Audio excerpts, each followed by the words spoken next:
आज मेरा दिल बेइंतहा खुश था। मेरी पसंद की शादी जो हुई थी, स्वरा को मैंने पहली बार एक शादी समारोह में देखा था और पहली ही झलक में दिल ने उसे अपना हमसफर मान लिया था। उसकी खूबसूरती ऐसी थी कि नजरें हटाना मुमकिन ही नहीं था। बिना वक्त गवाए मैंने उसके घर रिश्ता भिजवा दिया। किस्मत अच्छी थी, सामने से तुरंत हामी मिल गई। मेरी नौकरी अच्छी थी, शायद यही बात उनके भरोसे की वजह बनी। 2 महीने का लंबा इंतजार अब खत्म हो गया था। आज मेरी स्वरा मेरे जीवन का हिस्सा बन चुकी थी। हमेशा के लिए वो मेरे घर आ गई थी, दुल्हन बनकर। इन 2 महीनों में मैंने न जाने कितने सपने देखे, उसके साथ जीने के, उसके साथ मुस्कुराने के। ये इंतजार जैसे सदियों जैसा महसूस हुआ था। दिल करता था उससे बात करूं, उसकी आवाज़ सुनूं, लेकिन खुद को समझा लेता था कि इंतजार में ही तो मोहब्बत की गहराई होती है। जब से हमारा रिश्ता तय हुआ, मेरे दिल में उसके लिए एहसास और बढ़ते चले गए। स्वरा सिर्फ 20 साल की थी, जवान, मासूम और बेहद खूबसूरत, और मेरी उम्र 25 थी। और लोग कहते थे मैं भी कुछ कम नहीं हूँ। आज शादी के दिन लोग हमें चांद सूरज की जोड़ी कह रहे थे। स्वरा मेरी माँ की बचपन की सहेली की बेटी थी, इसीलिए मैंने उसके बारे में ज़्यादा जांच पड़ताल नहीं की। सोचा जब अपने जानने वालों में रिश्ता है तो शक की कोई वजह नहीं होगी। पहले हमारे घरों में आना जाना खूब था, लेकिन पिछले कुछ सालों से वो सिलसिला थोड़ा कम हो गया था। फिर भी मेरी मोहब्बत ने मुझे सोचने का मौका ही नहीं दिया। मैंने सिर्फ उसके हुस्न और मुस्कुराहट में ही अपना जहां देख लिया था, क्योंकि मेरी माँ की सहेली यानी स्वरा की माँ का कुछ साल पहले ही देहांत हो गया था। इसीलिए ये रिश्ता मेरी बड़ी भाभी ने तय करवाया था। आज वो पल भी आ गया था जिसका मैं बेसब्री से इंतजार कर रहा था। स्वरा आज दुल्हन बनकर मेरे कमरे में बैठी थी। जैसे ही मैंने कमरे में कदम रखा, वो घूंघट डाले चुपचाप बैठी थी। मैं कितनी बार इस लम्हे की कल्पना कर चुका था और आज वो सच हो गया था। मैंने धीरे धीरे उसके पास गया और उसके सामने बैठ गया। मैंने गौर किया, उसके हाथ हल्के हल्के कांप रहे थे, शायद घबराहट की वजह से। ये देखकर मेरे चेहरे पर एक प्यारी सी मुस्कान आ गई। वो शर्मीली सी सजी सवरी दुल्हन मुझे बेहद खूबसूरत लगी। मैंने प्यार से उसके कांपते हाथ अपने हाथों में लेने चाहे, लेकिन उसने झट से अपने हाथ पीछे खींच लिए। उसकी ये मासूम हरकत भी मुझे बहुत प्यारी लगी। मैं समझ गया कि स्वरा बहुत ही संकोची स्वभाव की लड़की है, और सच कहूँ मुझे ऐसी लड़कियाँ हमेशा भाती हैं। शायद यही वजह थी कि मेरा दिल उसी पर आ गया था। मैंने धीरे से कहा, डरने की कोई बात नहीं है, मैं तुम्हें हमेशा प्यार और इज्जत दूंगा। तुम मेरी पहली और आखिरी मोहब्बत हो।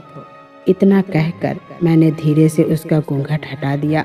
उसका चेहरा जैसे चांदनी रात में चमक रहा था, मानो कोई परी मेरे सामने बैठी हो। उस पर मुझे खुद पर नाज हुआ कि किस्मत ने मुझे इतना हसीन हमसफर दिया है। मैंने उसकी खूबसूरती की दिल खोलकर तारीफ की, लेकिन हैरानी की बात तो ये थी कि उसके चेहरे पर मुस्कुराहट की एक हल्की सी लकीर भी नहीं आई। मैं थोड़ा हैरान रह गया। आमतौर पर दुल्हनें तारीफ सुनकर छिप जाती हैं या मुस्कुरा देती हैं, लेकिन स्वरा तो जैसे और भी उदास हो गई थी। ऐसा लग रहा था जैसे वो रो ही देगी। मैंने जब थोड़ा और करीब जाने की कोशिश की तो उसने अचानक अपना पेट पकड़ लिया और घबराई सी आवाज़ में बोली, मुझे पेट में बहुत ज़ोर से दर्द हो रहा है। उसकी बात सुनकर मेरी खुशी एक पल के लिए फिक्र में बदल गई। अभी जो मैं उसकी मासूमियत पर मुस्कुरा रहा था, अब उसी पर मुझे खींच आने लगी थी। मन में ख्याल आया, क्या यह बहाना तो नहीं बना रही ताकि मुझसे दूर रहे। मैंने खुद को संभालते हुए कहा, ठीक है, मैं दवा लाता हूँ। लेकिन मेरे कमरे में उस वक्त कोई दवा नहीं थी। बाहर निकलते वक्त मन में उलझन थी। घर वालों से क्या कहूँ, क्या बहाना बनाऊं कि मेरी नई नवेली दुल्हन को पेट में दर्द है और दवा चाहिए। इन्हीं उलझे ख्वाबों में डूबा मैं कमरे से बाहर निकल पड़ा। अजीब सा सन्नाटा था चारों ओर। पूरा घर गहरी नींद में डूब चुका था। हर कोना खामोशी की चादर ओढ़े हुए थे। मैं दबे पांव दवा तलाशने लगा और थोड़ी ही देर में मुझे वो मिल गई। जैसे ही मैं मुड़ा, अचानक मेरे बुआ का बेटा मेरे सामने आ गया। उसने कंधे पर हाथ रखा और एक रहस्यमयी मुस्कान के साथ बोला, सब ठीक है ना? मैंने मुस्कुराकर जवाब दिया, हाँ सब ठीक है। दरअसल स्वरा की तबीयत थोड़ी खराब है तो उसके लिए दवा लेने आया हूँ। उसने बिना देर किए कहा, अक्सर लड़कियाँ शादी की पहली रात इस तरह की बहाना बनाती हैं जब उन्हें पति पसंद ना हो, जब उनकी मर्जी के खिलाफ शादी हो जाती है। ऐसे में वो बीमारी का बहाना बनाकर दूरी बना लेती हैं। उसकी बातों ने जैसे मेरे भीतर आग से भड़का दी। एक पल पहले तक मैं स्वरा की तकलीफ को सच मान रहा था, लेकिन अब दिमाग में शक की लहरें उठने लगी थी। क्या वाकई स्वरा मुझसे खुश नहीं है? अगर ऐसा था तो फिर उसने शादी के लिए हाँ क्यों कही थी? जितना मुझे पता था यह रिश्ता उसकी रजामंदी से ही तय हुआ था। फिर मुझे झटका सा लगा, क्या मेरे कजन ने जानबूझकर ये बात कहकर मेरे दिल में जहर घोलने की कोशिश की है? वो तो हमेशा से शादी को लेकर बेचैन रहा है, लेकिन उसे अब तक कोई साथी नहीं मिला। शायद मेरी शादी देखकर उसके मन में ईर्ष्या का भाव जागा हो और उसने यही मौका चुना हो। मेरे मन में संदेह का बीज बोने के लिए उसने ऐसा बोला हो। मैंने झट से इन नकारात्मक ख्यालों को दिमाग से झाड़ फेंका और मैं अपनी पत्नी की यकीन करना चाहता था, न कि किसी और की कही बात पर। मैं दवा लेकर तेजी से अपने कमरे की ओर बढ़ा। जैसे ही दरवाज़ा खोला, मेरे कदम ठिठक गए। स्वरा जमीन पर बैठी थी, पेट को कसकर पकड़े हुए। उसकी आंखों से आंसू लगातार बह रहे थे। ये सब दिखावा नहीं हो सकता था। उसका दर्द, उसकी सिसकियाँ, सब कुछ बिल्कुल सच था। उस पल मुझे खुद से शर्म आई कि कैसे मैं एक पल को भी उस पर शक कर बैठा। मेरी दुल्हन सच में दर्द में थी। मैं उसके दर्द को नहीं समझा, किसी और की बातों को ज़्यादा अहमियत दे रहा था। मैं फौरन स्वरा के पास गया, उसे दवा दी और पानी की गिलास थमाया। उसकी जो भी हालत थी, अब वो मेरी पत्नी थी और उसका ख्याल रखना मेरी जिम्मेदारी बन चुकी थी। मैं उसके पास बैठा रहा। उम्मीद थी कि थोड़ी देर में उसका दर्द कम हो जाएगा। करीब आधे घंटे तक मैं वहीं रहा, उसके चेहरे के भाव पढ़ने की कोशिश करता रहा।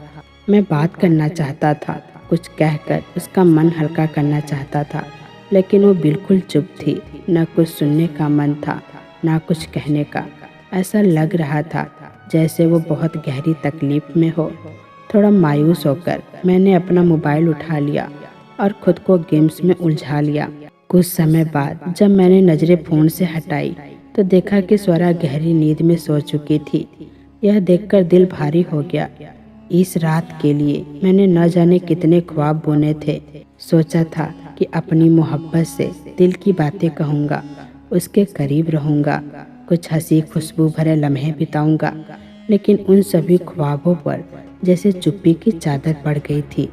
मैं तो अपना प्यार तक सही से जाहिर नहीं कर पाया था और वो सो गई थी। नींद मुझसे कोसों दूर थी। इतनी खूबसूरत बीबी मेरे सामने थी जिसकी मोहब्बत में मैं डूब चुका था और मैं बस उसे सोते हुए देख रहा था। एक पल के लिए खुद को रोक नहीं पाया और हल्के से उसे जगाने की कोशिश की। वो अध नींद में बोली, मुझे बहुत दर्द है, प्लीज़ मुझे सोने दो। उसकी आवाज़ में बहुत दर्द था। मैं चुप हो गया। दिल भारी था, लेकिन कुछ कर भी नहीं सकता था। मैं भी चुपचाप उसकी बगल में लेट गया और नींद के आगोश में चला गया। सुबह जब नींद खुली तो स्वरा एकदम सामान्य लग रही थी, जैसे रात को कुछ हुआ ही ना हो। वो मुस्कुरा रही थी, चेहरा खिला खिला सा लग रहा था। मैंने भी खुद को संयमित रखा, लेकिन अंदर से अफसोस था। शादी की पहली रात यूं ही गुजर गई। थोड़ी देर बाद मैंने उसका हाथ थामा, अपने दिल की बात कही, बताया कि कैसे उसे पहली बार देखते ही मेरा दिल उसके नाम हो गया था, कैसे मैंने उसी पल उससे शादी करने की ठान ली थी। मेरी बातों को सुनकर वो मुस्कुरा उठी, थोड़ी सी शर्मा भी गई। उसे खुश देखकर मेरा मन भी हल्का हो गया। अब मुझे यकीन था रात सच में वो तकलीफ में थी। घड़ी की तरफ देखा तो सुबह के 7 बज रहे थे।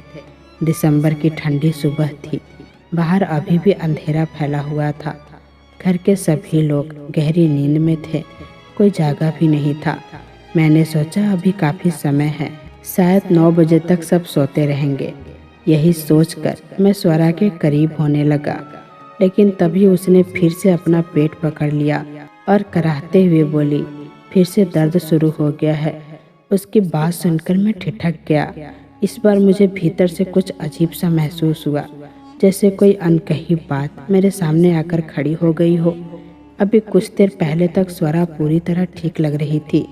अचानक ये पेट दर्द फिर से कैसे शुरू हो गया? मैं उलझन में था।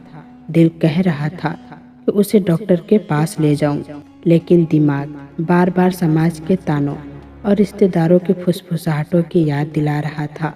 हमारे यहाँ ऐसी बातों को बहुत नाजुक नज़रों से देखा जाता है। शादी की पहली सुबह अगर दुल्हन को किसी डॉक्टर या हकीम के पास ले जाया जाए तो मोहल्ले की औरतें और रिश्तेदार न जाने कितनी कहानियाँ गढ़ लेते हैं।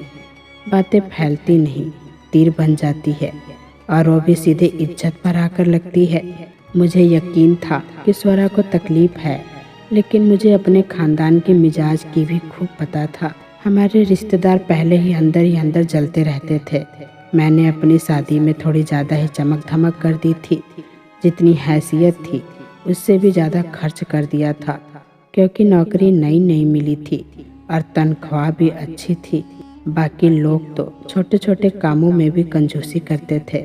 ऐसे में जब हमने धूमधाम से शादी की तो जलन की आग और तेज हो गई। अगर अब शादी की पहली सुबह ही डॉक्टर को बुला लेता या पत्नी को अस्पताल ले जाता तो बात का बतंगड़ बनते देर नहीं लगती। मैं नहीं चाहता था कि मेरी बीबी की तकलीफ पर लोग ताने कसे या मेरी इज्जत को उछाले। इसीलिए मैंने स्वरा से बस इतना कहा, ठीक है, तुम आराम करो। फिर कमरे की लाइट बंद कर दी और बाहर निकल गया। पूरे घर में सन्नाटा पसरा हुआ था। सब अपने कमरों में गहरी नींद में थे। मैं ड्राइंग रूम के सोफे पर बैठ गया। मन बेचैन था, दिल में सवालों का शोर, लेकिन जुबान बिल्कुल खामोश था। पता नहीं कब बैठे बैठे ही मेरी आंख लग गई। सुबह करीब 10 बजे मेरी आंख खुली। माँ की आवाज़ से। उन्होंने मुझे हिलाया और हैरानी से पूछा, अनुज, तू यहाँ सोफे पर क्या कर रहा है? मैं एक पल को चुप रहा, फिर बोला, मम्मी, आपको पता तो है ही कि मुझे सुबह 7 बजे चाय पीने की आदत है। बस चाय लेने ही तो निकला था, पर देखा कि सब लोग गहरी नींद में थे तो सोफे पर बैठ गया और पता नहीं कब आंख लग गई। माँ ने थोड़ी चिंता के साथ कहा, हाँ ठीक है बेटा, लेकिन अगर कोई रिश्तेदार तुझे ऐसे सोते देख ले तो बात का मतलब निकालने में देर नहीं करेगा। जा, अब अपने कमरे में लौट जा। इतनी देर में घर के बाकी लोग भी अपने अपने कमरों से बाहर आ चुके थे। मेरी थकी और बुझी हुई शक्ल देखकर शायद कुछ समझ गए थे। किसी ने कुछ नहीं कहा, लेकिन उनकी आंखें जैसे सवाल कर रही थी, क्या सच में सब कुछ ठीक है? मैंने खुद को खुश दिखाने की बहुत कोशिश की, लेकिन जो दर्द दिल में था वो शायद मेरी आंखों में छलक ही गया। माँ ने कहा, जा देख तो सही, स्वरा जागी या नहीं। मैं कमरे की तरफ बढ़ा। जैसे ही दरवाज़ा खोला, देखा कि स्वरा बिस्तर पर नहीं है। वॉशरूम से पानी की आवाज़ आ रही थी, शायद वो नहा रही थी। मैं वहीं खड़ा था, लेकिन तभी मेरी नज़र बेड की चादर पर पड़ी और मैं सन्न रह गया। सफ़ेद चादर पर फैले हुए गहरे लाल धब्बे जैसे किसी स्याह राज की गवाही दे रहा हो। मैं अंदर तक हिल गया। क्या ये मेरी वही चादर थी जिस पर मैंने मोहब्बत के सपने बिछाए थे? दिल जैसे किसी ने मसल दिया हो। तभी वॉशरूम का दरवाज़ा खुला। स्वरा बाहर निकली और उसे देखते ही गुस्से से भर उठा। उसकी नज़रें मेरी ओर उठी तो मेरी उंगली चादर की ओर उठ गई। ये क्या है स्वरा? मेरी आवाज़ सख्त हो चुकी थी। वो चौंक गई। ऐसा लग रहा था जैसे उसने अब तक चादर को देखा ही नहीं था। उसकी आंखें वहाँ टिक गई और चेहरा सफ़ेद पड़ गया। मैंने उसके सामने ढेरों सवाल दागे, लेकिन वो खामोश थी, कुछ भी नहीं बोली। तुम मुझे अभी बताओगी कि ये सब क्या है, वरना मैं अभी तुम्हें तुम्हारे घर छोड़ कर आऊँगा। और तलाक भी दे दूंगा। मेरी आवाज़ तेज हो चुकी थी। वो घबरा गई, मेरे पास आकर मेरे हाथ पकड़ लिए और कांपती आवाज़ में बोली, प्लीज़ मुझे अपनी ज़िंदगी से मत निकालिए। मैंने पूछा, तो फिर बताओ ये सब क्या है? उसकी आंखों में डर था, शायद कोई बहुत भारी बोझ।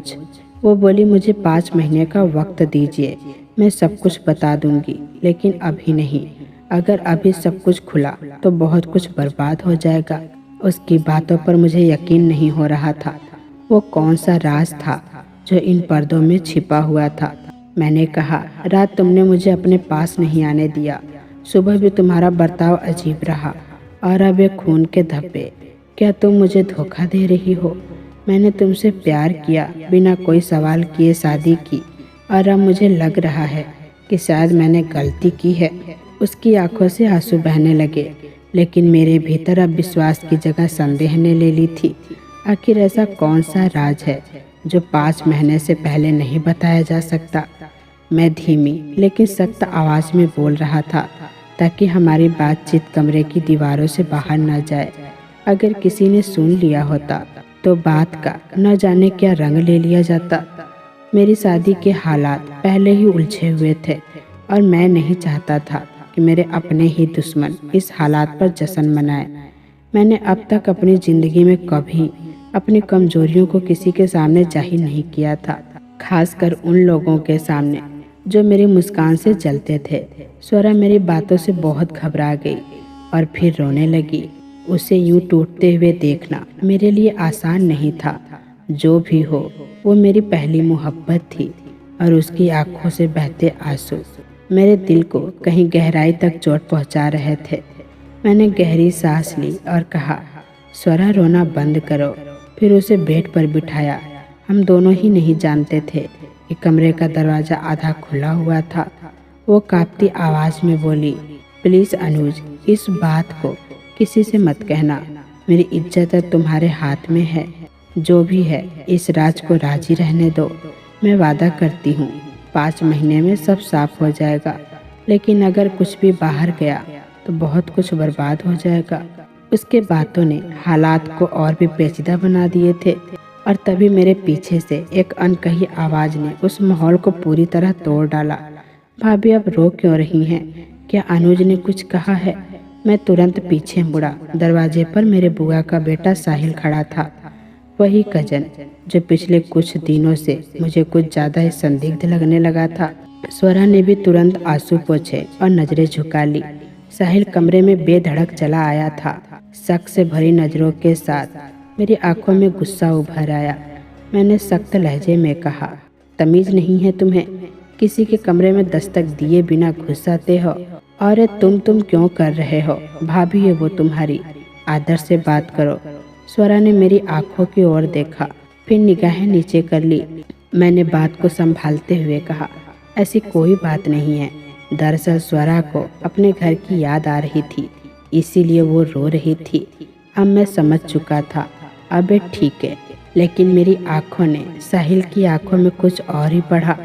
उसकी नज़रों में जो अपनापन था वो मुझे खटक गया था, और सबसे ज़्यादा तकलीफ यह जानकर हुई कि स्वरा उसके मजाक पर मुस्कुरा रही थी, हंस रही थी। एक ऐसा भाव जो उसने मेरी मौजूदगी में कभी नहीं दिखाया। उस दिन मुंह दिखाई की रस्म थी, पर मेरा मन इस रस्मों से बिल्कुल हट चुका था। मुझे अब सब कुछ बनावटी लगने लगा था।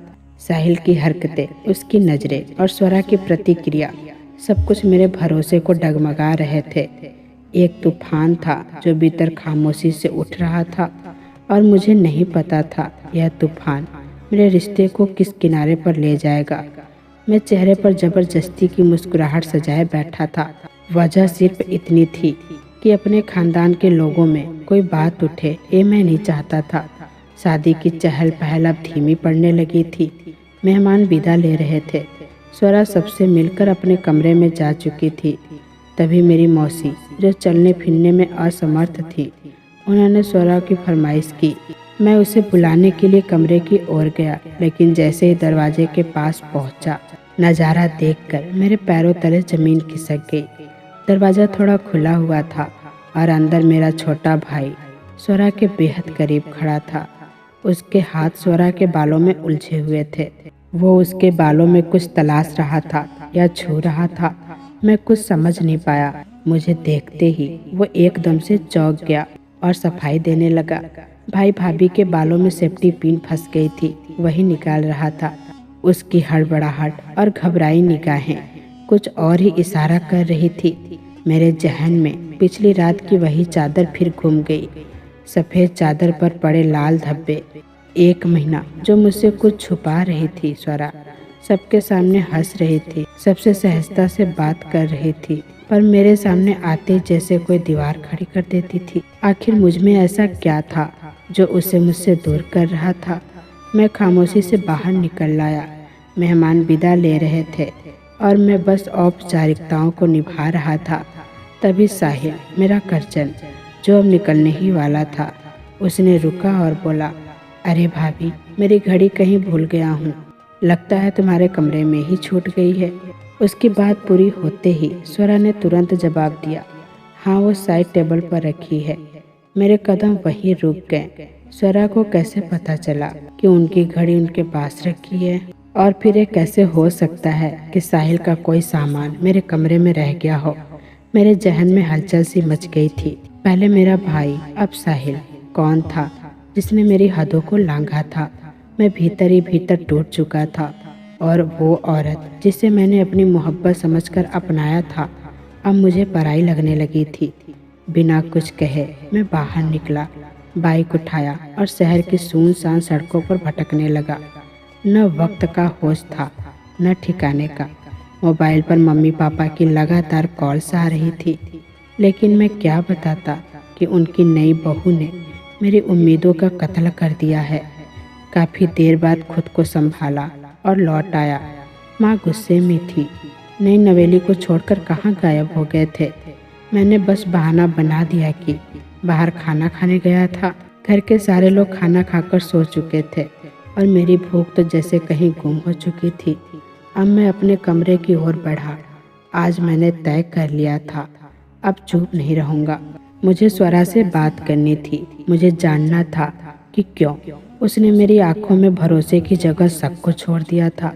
क्या मेरा प्यार, मेरी उम्मीद सब एक छलावा था? जब मैं कमरे में दाखिल हुआ तो वहाँ गहरा सन्नाटा था। अंधेरे में सिसकती सी दीवारें मुझे घूर रही थी। मैंने लाइट ऑन की तो देखा कोई बिस्तर पर कंबल ओढ़े लेटा हुआ था। एक पल को लगा कि स्वरा सो रही है, लेकिन जब मैंने कंबल हटाया तो दिल जैसे जमीन पर गिर पड़ा। वहाँ सिर्फ तकिए थे जो इस तरह से सजे थे जैसे कोई सो रहा हो। अगर स्वरा यहाँ नहीं थी तो फिर कहाँ थी? मेरी अंतरात्मा जैसे चीख रही थी। मेरी गैरत मुझे उकसा रही थी। अब मत सहो। मैं बेकाबू कदमों से बाहर निकला। कुछ ही दूरी पर मेरे भाई के कमरे की ओर जाने वाली गैलरी से धीमी धीमी आवाजें आ रही थी, जानी पहचानी, मेरी पत्नी की। मैं बिना आवाज किए खिड़की के पास खड़ा हो गया। अनुज को कुछ पता नहीं चलेगा। कोई भी पति ये बर्दाश्त नहीं करेगा। कल रात की बड़ी मुश्किल से उसने खुद को दूर रखा। अगर वो जान जाते तो शायद मैं जिंदा भी नहीं होती। हर लफ्ज, हर सांस मेरे विश्वास की जड़ों को काटता चला गया। मैं वापस कमरे में लौटा, जैसे खुद को घसीट कर लाया हो। कुछ ही देर में स्वरा भी कमरे में दाखिल हुई। मुझे देखकर घबरा गई। मैंने बिना कोई मौका दिए सीधे सवाल दागा, क्यों किया ये सब? जब किसी और से प्यार करती थी तो मुझसे शादी क्यों की? उसका चेहरा एकदम पीला पड़ गया। वो मेरे पास आई और धीरे से बोली, ऐसा बिल्कुल नहीं है। मैं सिर्फ आपसे मोहब्बत करती हूँ। लेकिन अब उसकी हर बात मुझे झूठ लग रही थी। मैंने उसका हाथ झटका। अगर ऐसा होता तो तुम मुझसे दूर क्यों भागती? वो दाग, वो बातें, सबका मतलब क्या है? स्वरा फिर चुप हो गई, जैसे हर सवाल के पीछे कोई गहरी सच्चाई थी जिसे वो छुपा रही थी। कुछ पल बाद बोली, मैं सब कुछ बताऊंगी, लेकिन 5 महीने इंतजार करना होगा। मेरे अंदर तूफान मचा था। क्या मेरा भाई, मेरा करजन, या कोई और? कौन था वो परछाई जिसकी वजह से मेरी पत्नी मुझसे दूर थी? वो सो चुकी थी और मैं करवटों में उलझा रहा, जवाबों की तलाश में आंखें बंद किए पड़ा था। मैं वापस अपनी नौकरी पर जाने लगा। स्वरा से अब केवल औपचारिक बातचीत होती थी। घर वालों के सामने हम एक खुशहाल जोड़ा दिखते थे, लेकिन कमरे की दीवारों ने हम दोनों की खामोशी को सुनना शुरू कर दिया था। स्वरा बाकी सबके साथ बहुत घुल मिल गई थी। मेरे माता पिता, भाई बहन सभी का ध्यान रखती थी। घर के कामों में लगी रहती थी, लेकिन रात होते ही जैसे कोई दीवार फिर से खड़ी हो जाती। कभी पैर दर्द का बहाना, कभी सिर दर्द। मैं अब जबरदस्ती नहीं करता था। मुझे समझ आ चुका था कि जिस दिल में तुम्हारा नाम ना लिखा हो, वहाँ दस्तक देना भी बेईमानी है। मैंने अपने अंदर उठते तूफानों को खुद पर हावी नहीं होने दिया था। अब तो यह आदत बन चुकी थी, कमरे में घुसते ही चुपचाप चादर ओढ़ लेना। जिस जिस्म को किसी और ने छू लिया हो, उसे छूने की तमन्ना अब मेरे अंदर मर चुकी थी। शायद मेरी यही बेरुखी स्वरा को रास आ रही थी, क्योंकि अब उसे कोई बहाने नहीं बनाने पड़ते थे। एक दिन किसी ज़रूरी मीटिंग की वजह से मुझे ऑफिस जल्दी जाना पड़ा।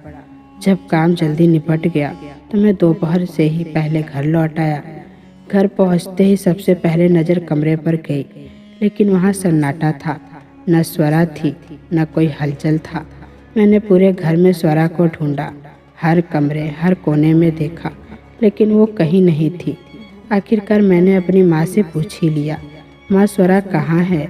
दिख नहीं रही। माँ ने चौंक कर मेरी तरफ देखा, जैसे मैं कोई मजाक कर रहा हूँ। बोली, अरे बेटा, इतनी जल्दी भूल गया? सुबह तो खुद ही उसे लेकर गया था। अब चौंकने की बारी मेरी थी। मैं रुक रुक कर कह रहा था, मैं तो सुबह जल्दी ही निकल गया था। माँ के चेहरे पर अब उलझन साफ नजर आने लगी। अरे तूने ही तो अपने छोटे भाई को कहा था कि स्वरा को बाहर छोड़ दे और मैं काम पर चला जाता हूँ। माँ की बात सुनकर मेरी सांस जैसे अटक गई, लेकिन मैं फौरन बात संभाली। हाँ माँ, याद आया। हड़बड़ाहट में दिमाग से निकल गया था। माँ को थोड़ा राहत मिली, लेकिन मेरी बेचैनी कई गुना बढ़ चुकी थी। मैं कमरे में लौटा और दरवाज़ा बंद कर लिया। अब यह यकीन पक्का हो चुका था कि स्वरा आज मेरे भाई के साथ ही गई थी। समय बीतता गया, 1 घंटा, फिर 2 घंटा। न स्वरा लौटी, न मेरा भाई। तभी माँ कमरे में चाय लेकर आई। मैं जबरदस्ती मुस्कुराया, लेकिन अंदर से खौल रहा था। मैं जैसे ही भाई को कॉल करने वाला था, दरवाज़ा खुला और स्वरा कमरे में दाखिल हुई। मुझे कमरे में देखकर वो ठिठक गई। उसकी आंखों में एक पल के लिए डर झलक गया। वो मेरी तबीयत थोड़ी खराब थी, इसीलिए मैं अपनी बहन के साथ दवा लेने चली गई थी। उसने जल्दबाजी में कहा, अगर वो सीधे भाई का नाम ले लेती तो शायद मैं चुप रह जाता, मगर उसका झूठ मेरे दिल में शक की दरार को और गहरा कर गया। वो पर्स और मोबाइल टेबल पर रखकर वॉशरूम में चली गई। मेरी नज़र मोबाइल पर थी। वही मोबाइल, वही झूठों का गवाह। मैंने स्क्रीन लॉक की और कॉल हिस्ट्री खोली। उम्मीद थी कि कुछ तो सुराग मिलेगा। उस दिन से ठीक उस समय के कॉल लॉग में जो नाम था वो चौंकाने वाला था, रूबी। वो तो स्वरा की बहन की बेटी थी। इतनी छोटी बच्ची फोन पर क्या बात करेगी? शक और गहरा हो गया था। मैंने झिझकते हुए नंबर डायल किया। फोन उठते ही दूसरी तरफ से एक मर्द की आवाज़ आई, हेलो स्वरा। मेरा जिस्म थरथराने लगा। यह आवाज़ न तो मेरे भाई की थी, न साहिल की। यह कोई और ही था, एक अजनबी मर्द। गुस्से और अपमान से मेरा खून उबलने लगा। स्वरा, हेलो स्वरा। वो बार बार उसका नाम पुकार रहा था। मुझे एक पल को लगा, क्या ये उसकी बहन का पति हो सकता है? क्या स्वरा का रिश्ता उससे? दिमाग की नसें तन गई। गुस्से में मैंने मोबाइल जोर से ज़मीन पर दे मारा। कुछ ही मिनट बाद वॉशरूम से स्वरा बाहर निकल गई। सामने फर्श पर पड़े मोबाइल के टुकड़े और मेरी सख्त आंखें देखकर वो सिहर गई। क्या हुआ अनुज, आप इतने गुस्से में क्यों हैं? उसने घबराकर पूछा। गुस्सा जैसे मेरी नसों में दौड़ रहा था। मैं अपने होश में नहीं था। जैसे ही वो कमरे में आई, मैं खुद को रोक नहीं पाया और एक झन्नाटेदार थप्पड़ उसके गाल पर जड़ दिया। वो लड़खड़ाकर गिर गई। मेरा गला चिल्ला पड़ा। बताओ कौन है वो जिसके साथ? आज तो वो चुप रही, केवल डरी हुई आंखों से मुझे देखती रही। तभी अचानक से उसने मुंह पकड़ा और उल्टी करने के लिए बाथरूम की तरफ भागी। उसकी ये हालत मेरे शक और गुस्से को और बढ़ा गई थी। वो बाहर आई तो उसका चेहरा पीला पड़ चुका था, आंखों से आंसू बह रहे थे। कांपती आवाज में बोली, मैं हाथ जोड़ती हूँ अनुज, मुझ पर ऐसे गंदे इल्जाम मत लगाओ। मैं कभी किसी और से कोई गलत रिश्ता नहीं बना सकती। मैं सिर्फ आपसे मोहब्बत करती हूँ। इतना कहकर वो जमीन पर गिर गई बेहोश, मगर मेरे भीतर कोई नरमी नहीं आई थी। मेरा दिमाग जला हुआ था। मैं यही सोच रहा था, क्या वो किसी और के बच्चे की माँ बनने वाली है। तभी दरवाज़ा खुला। मेरा छोटा भाई कमरे में दाखिल हुआ। उसने स्वरा को जमीन पर देखा और घबरा गया। दौड़कर उसकी ओर बढ़ा। भाभी को क्या हुआ? आपने उनके साथ ऐसा क्यों किया भैया? उसने मुझसे सवाल किया। मुझे उसकी चिंता दिखावटी लगी। गुस्से में मैंने उसे भी एक जोरदार थप्पड़ मार दिया। तो मेरी पत्नी को छूने की हिम्मत कैसे करता है? मैंने दहाड़ते हुए कहा। मेरी आवाज़ इतनी ऊंची थी कि माँ दौड़ी दौड़ी कमरे में आ गई। स्वरा को बेहोश देख वो घबरा गई और मैं उन्हें कुछ समझा भी नहीं सका। बस इतना कह पाया, जल्दी चलो अस्पताल। अस्पताल पहुंचकर डॉक्टर ने स्वरा की जांच शुरू की। मेरी माँ रोते हुए उसके सिर पर हाथ फेरती रही। रात के 11 बज चुके थे जब स्वरा की बड़ी बहन और उसके पति वहां पहुंचे। उन्हें देखकर मैं चौंक गया। उन्हें कैसे पता चला कि हम अस्पताल में हैं? स्वरा के जीजा ने कहा। थोड़ी देर पहले स्वरा की कॉल आई थी, मगर वो कुछ बोल नहीं रही थी। हम उसकी हालत जानने घर पहुंचे तो पता चला आप लोग अस्पताल में हो। मैं शांत रहा, मगर उनका वहां होना मेरे भीतर फिर एक बेचैनी फैल गया। कुछ देर बाद स्वरा को होश आया। उसने सबके सामने कहा, मुझे बस चक्कर आ गया था, इसीलिए गिर गई। मुझे यकीन नहीं हुआ, जैसे कोई सच्चाई को ढकने की कोशिश कर रहा हो। मैंने अकेले में डॉक्टर से बात की। सच सच बताइए डॉक्टर, स्वरा को क्या हुआ है? डॉक्टर ने कहा, ब्लड प्रेशर बहुत लो हो गया था, इसी वजह से वो बेहोश हो गई थी। चिंता की कोई बात नहीं है, लेकिन उन्हें आराम और अच्छा खाना देना होगा। मगर न जाने क्यों डॉक्टर की आंखों में कुछ छुपा हुआ सा लग रहा था। हम घर लौट आए। रास्ते में मैंने स्वरा से एक बात भी नहीं की। वो भी शांत थी, मगर उसकी आंखों में एक अलग सी बेचैनी दिख रही थी। मेरा शक अब पूरी तरह अपने भाई पर केंद्रित हो चुका था। उसकी आदतें, बातें और ये सब मैं लगभग यकीन करने लगा था कि वही इसकी वजह है। 5 महीने बीतने वाले थे और मैंने ठान लिया था, जैसे ही समय पूरा होगा मैं स्वरा को तलाक दे दूंगा। एक धोखा देने वाली औरत मेरी जिंदगी में नहीं रह सकती। एक दिन मैं थोड़ा जल्दी घर आ गया। घर में सन्नाटा था। जैसे ही मैं कमरे की ओर बढ़ा, मुझे किसी की धीमी आवाज़ें सुनाई दी। मैं रुका और सुनने लगा। स्वरा अपनी बहन से बात कर रही थी। पता नहीं दीदी, कब ये 5 महीने पूरे होंगे, कब मैं अनुज को सब कुछ बता सकूंगी। आप यकीन मानिए, मुझे बहुत बुरा लगता है उन्हें यूं तकलीफ में देखकर। उसकी बहन बोली, कल डॉक्टर से मिलो, शायद कोई रास्ता मिल जाए जिससे अनुज का दिल फिर से तुम्हारी तरफ झुके। ये सुनकर मेरा दिल हिल गया। क्या स्वरा सच में कोई सच्चाई छुपा रही थी जो वो सही वक्त पर बताना चाहती थी?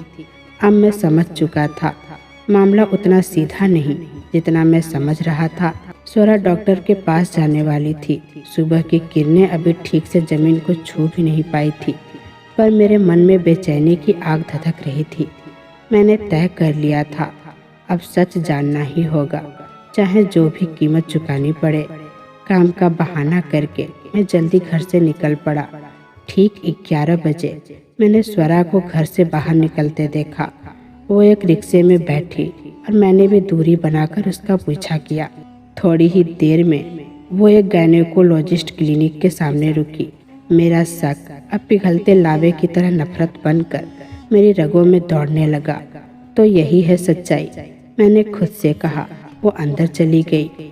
कुछ देर इंतजार करने के बाद मैं भी अंदर आ गया, मगर वो मुझे कहीं दिखाई नहीं दी। मैं रिसेप्शन पर जाकर उसका नाम लेकर पूछा। नर्स बोली, यह आपकी पत्नी की रिपोर्ट है जो अभी अभी आई है। आप डॉक्टर को दे दीजिए, वो आपकी पत्नी के साथ ही अंदर हैं। मेरे हाथ कांपने लगे। मैं डॉक्टर के पास नहीं गया। रिपोर्ट लेकर चुपचाप क्लिनिक से बाहर निकल गया। मैं सीधे घर पहुंचा। कमरे में जाकर फूट फूट कर रो पड़ा। क्यों किया स्वरा? मेरे आंसुओं में नफरत नहीं थी, बस टूटा हुआ यकीन था। थोड़ी देर बाद स्वरा कमरे में दाखिल हुई। उसका चेहरा पीला पड़ चुका था, मगर आंखों में अजीब सी दृढ़ता थी। वो बोली, आपको मेरी सच्चाई पता लग चुकी है ना? मैंने चुपचाप सिर हिलाया। वो फिर बोली, अब शायद आपके सारे शक खत्म हो गए होंगे। अब मेरी मोहब्बत पर यकीन हुआ। मैं हैरान रह गया। मोहब्बत? कौन सी मोहब्बत? मैं कुछ कह नहीं सका। तभी स्वरा ने रिपोर्ट मेरे हाथ से ले ली और खोली और खुद ही पढ़कर सुनाने लगी। उसकी जुबान से निकले शब्द मेरे सीने में बिजली बनकर गिरे। मैं 15 साल की थी जब मेरी माँ नहीं रही। दीदी ही मेरा सब कुछ बन गई थी। भाभी मुझे हमेशा बोझ समझती थी। 16 की उम्र में जब पीरियड आए तो वो रुकने का नाम ही नहीं ले रहे थे। मैं डर गई थी। भाभी को कुछ नहीं बताया, दीदी को सब कुछ बताया। डॉक्टर ने कहा ये कोई सामान्य बात नहीं। इलाज शुरू हुआ लेकिन फायदा नहीं हुआ। 20 की उम्र तक हालत ये थी कि मेरे पीरियड्स कभी बंद ही नहीं हुए, एक दिन भी नहीं। डॉक्टर ने बताया मेरे अंदर संक्रमण है।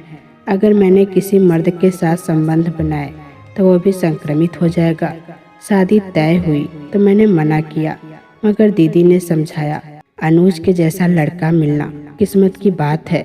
भैया भाभी कहीं और जबरदस्ती ब्याह कर देंगे। सच मत बताना उन्हें, कोई भी मर्द ये सब बर्दाश्त नहीं करेगा।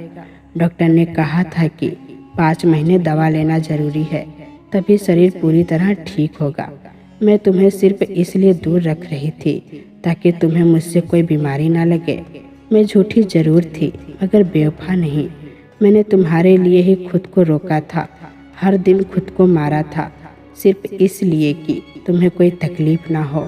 मेरे हाथ से रिपोर्ट नीचे गिर चुकी थी। मैं पत्थर की तरह खड़ा था। मेरे भीतर मानो कुछ टूट गया था, पर गुस्से का नहीं, पछतावे का शोर था। वो कह रही थी बस 5 महीने और फिर मैं सब कुछ आपको बता देती। अब मैं जान चुका था वो दोषी नहीं थी, बस हालातों और समाज के डर की एक मासूम शिकार थी। और फिर स्वरा ने कांपती आवाज में कहा, एक सच्चाई और है अनुज, शायद सबसे बड़ी है। मैंने उसकी तरफ देखा। उसकी आंखें नम थी, मगर जुबान में सच्चाई की ताकत थी। मैं कभी मां नहीं बन सकती, ये कहते ही उसकी आवाज़ जैसे टूट गई। इसीलिए मैं तुम्हें खुद से दूर रखती थी, ताकि एक दिन तुम मुझसे नफरत ना करने लगो, ताकि तुम्हारे सपनों की ज़िंदगी बर्बाद ना हो। लेकिन देखो अनुज, आज रिपोर्ट कहती है कि अब मैं पूरी तरह ठीक हूँ। मैं अब माँ बन सकती हूँ। मेरे कानों में जैसे सब कुछ रुक सा गया। मेरी आंखों से आंसू बह निकले। मैं अंदर तक शर्मिंदा था। मैंने अपनी आंखों से नहीं, दूसरों की बातों और शक से उसे देखा, और उसने हर कदम पर सिर्फ मेरा भला चाहा। मैं उसके पैरों के पास बैठ गया, सिर झुका लिया। माफ़ कर दो स्वरा, मैंने तुम्हारे प्यार को कभी समझा ही नहीं। तुमसे ज़्यादा सच्चा इंसान शायद ही कोई हो। और मेरी आवाज़ भीग चुकी थी। उसने धीरे से मेरा चेहरा ऊपर उठाया और कहा, हम इंसान हैं अनुज, गलतियाँ होती हैं, लेकिन माफ़ करना और आगे बढ़ना ही असली रिश्ता होता है। उस पल में जान गया, प्यार में सिर्फ साथ नहीं, समझ और सब्र भी जरूरी होता है।